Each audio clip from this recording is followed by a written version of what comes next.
Isang maulang gabi po sa ating lahat mga kabarangay. At bago po sa ating content para sa araw na ito o sa gabing ito, yan po yung paglakas ng ragasa po ng tubig sa aming sapa dahil napakalakas po ng ulan. Yan nga po mga kabarangay, nagpalabas po ng calendar of activities itong COMELEC. Yan nga na nagtatagda nga po ng registration na magsisimula po sa October 20, 2025 hanggang May 18 ng taong 2026. Kaya naglabasan na naman po yung napakaraming mga katanungan. Yan na ba ang nagsasabi na talagang November 2, 2026 na nga ba ang halalan? At wala na ba talagang tsansa na matuloy pa sa December 1, 2025? Mga kabarangay, natural lamang po na ang paghandaan po ng COMELEC ay ito nga pong isinasaad o itinatakda ng batas dahil ang RA 12232 nga po ang batas na nangingibabaw, kaya yan po yung pinaghaandaan ng COMELEC. Wala na po mga kabarangay, wala na po yung para po sa December 1, 2025 dahil hanggang sa kasalukuyan po ay walang TRO, wala pong status quo ante-order at lalong-lalo na po hindi pa po nadideklara na unconstitutional yung RA 12232. Sana po wag tayong maguluhan po mga kabarangay. Bago naman po nangyari yan ay sinabi naman po ng ating COMELEC Chairman George Garcia na talagang sila ay sumusunod lamang po sa batas at ang talagang pinaghaandaan po nila ay ito nga pong November 2, 2026 dahil yan po yung umiiral po na batas sa kasalukuyan. At sinabi naman po niya mga kabarangay na kung sakali na madeklara naman na unconstitutional itong RA 12232 ay babaguhin na naman po nila. Yes po, magbabago na naman po ang lahat po ng calendar of activities na pinapatupad po nila sa kasalukuyan. Pero sa ngayon nga po, dahil wala pa ngang desisyon yung Korte Suprema kung ang RA 12232 ba ay unconstitutional or constitutional, kaya patuloy po sila sa paghahanda at talagang pinaghaandaan na po nila ito nga pong halalan para po sa November 2, 2026. Matatandaan nga po natin mga kabarangay na sumulat na po o humingi na po ng apela itong si Attorney Makalintal na sana po ay magkomento na ito nga pong Korte Suprema para po doon sa kanyang petisyon laban nga po dito sa RA 12232. Pero sa kasamaang palad mga kabarangay ay wala pa rin pong desisyon itong Korte Suprema kung ano na ba talaga ang kahihinatnan nga po ng RA 12232. At kahit pa ulit-ulit po nating sinasabi dahil nga po walang batas o wala pong batas na pumipigil sa RA 12232 ay siya po ang nangingibabaw at ang halalan nga po ay nakatakda itong darating po na November 2, 2026 dahil ayon nga po sa batas na umiiral Republic Act 12232 ang halalan November 2, 2026.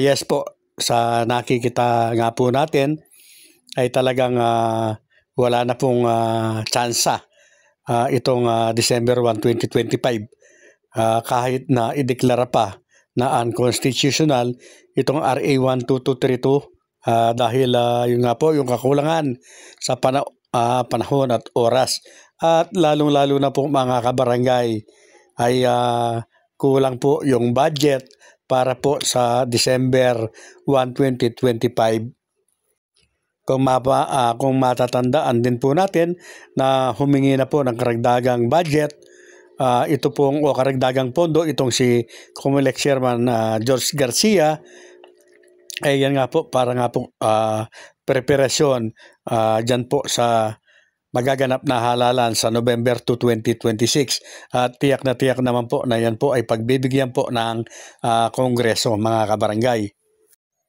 Marami rin po yung mga nagsasabi na kung sakasakali nga na madeklara naman na unconstitutional itong RA 12232, ay maaari pong maging mas maaga po yung halalan, pero 2026 pa rin po. Lagi ako sinasabi ko, mga kabarangay, na sana ideklara na lamang na constitutional itong RA 12232 na ito. Kung mapopostpone din man lang itong wala na talaga itong December 1, 2025, sana nga, yun nga po, katigan na sana ng Korte Suprema itong RA 12232 at ideklara na nga na constitutional ito. Dahil kagaya po ng nai-content ko na noong una, na mahirap po at medyo masalimuot at hindi po maganda kung muli po ay madideklara na naman na ang RA 12232 ay unconstitutional, pero na-postpone na naman o na-postpone pa rin po na muli. Mga kabarangay, strike 2 na po tayo kung sakasakali. At yan po ay dahil po siyempre sa kabagalan po ng desisyon po ng Korte Suprema. Kaya sana pakinggan na nila yun nga pong apela ni Atty. Makalintal na sana maglabas na po sila ng desisyon sa madaling panahon. Ano man po ang kanilang magiging desisyon, kung ang RA 12232 man ay unconstitutional or constitutional. Lagi ko rin pong sinasabi sa mga aspirante na i-focus na yung ating kaisipan na ang halalan ay 2026 na nga. At dahil nga ang RA 12232 ang umiiral na batas, iset na natin ang ating mga kaisipan na November 2, 2026 na ang halalan. Yes po, wala naman pong mawawala po sa inyo kung sa November 2, 2026 man ang halalan, pero kung kumikilos na kayo ngayon, wala pong mawawala, mga kabarangay.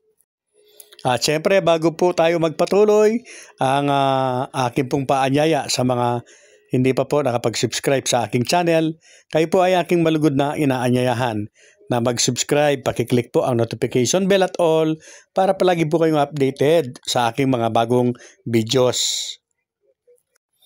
At gaya pa rin po ng aking nagdaang content, ay inaanyayahan ko po na lahat ng concern po sa barangay, magiging aspirante man o hindi, ay dapat po tayong makibahagi sa magaganap o gaganapin po ng State of the Barangay Address sa ating mga kanyang mga barangay.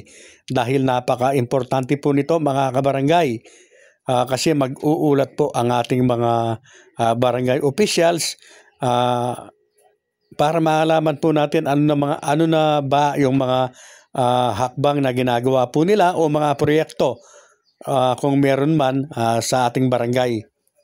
At doon po ay malalaman din po natin yung ating budget, yung budget ng ating barangay sa loob po ng isang taon. Saan ito nagastos, paano po nila ito ginastos.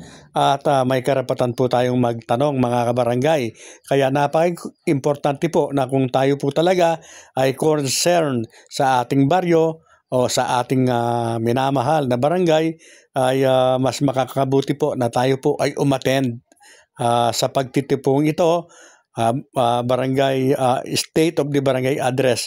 Napaka-importante po ng forum po na ito. At siya po ay laging nakatakda tuwing buwan po ng Oktubre, mga kabarangay. At kung wala po kayong SOBA na magaganap sa inyong barangay, may karapatan po kayong magsumbong sa DILG dahil obligado po ang ating mga barangay officials na magkaroon po ng State of Barangay Address dahil yan po ay pinag-uutos po ng batas. Siyempre po yan, advantage na naman yung mga nakaupo. Lalong-lalo na kung maganda yung mga programa nila. Lalong-lalo na po kung ramdam ng mga taga-barangay yung kanilang pagtatrabaho. So talagang magiging matikas po ang mga yan pagsapit po ng SOBA. Pero yung iba naman po ay magiging parang pinitpit na luya yan. Lalong-lalo na yung mga wala namang ginawa. Mga kaway-kaway lamang o pakaway-kaway lamang. Malalaman po ninyo yan kung kayo po ay a-attend ng SOBA.